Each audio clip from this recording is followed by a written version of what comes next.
ప్రియమైన సహోదరి సహోదరులారా, మీకు శుభవార్త. 2025 సంవత్సరంలో మొత్తం 365 అంశాలను మీతో పంచుకోబోతున్నాము. జనవరి 1వ తేదీ నుండి ప్రతిరోజు ఒక అంశము మరియు దానికి సంబంధించిన వాక్యమును పంచుకుంటాము. దయచేసి ఆ వాక్యములను వినండి, ధ్యానించండి మరియు ఆశీర్వదించబడండి. దయచేసి సబ్స్క్రైబ్ చేయండి మరియు మీ స్నేహితులతో పంచుకోండి. ధన్యవాదాలు.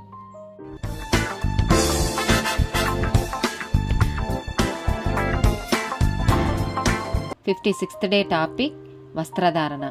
మొదటి తిమోతికి రాసిన పత్రిక 2వ అధ్యాయము 9-10 వచనములు.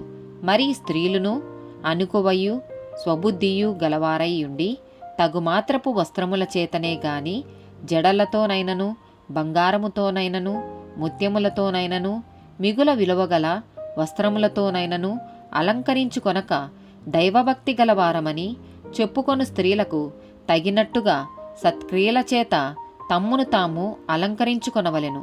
మొదటి పేతురు రాసిన పత్రిక 3వ అధ్యాయము 1-5 వచనాలు. అటువలే స్త్రీలారా, మీరు మీ స్వపురుషులకు లోబడియుండుడి.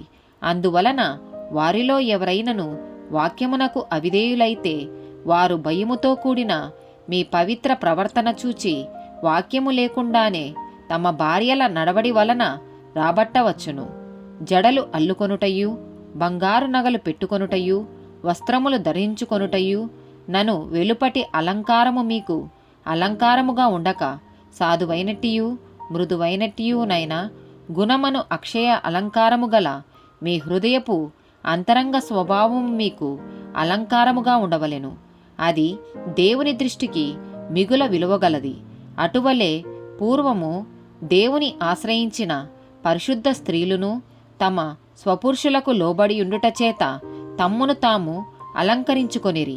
ఆమేన్.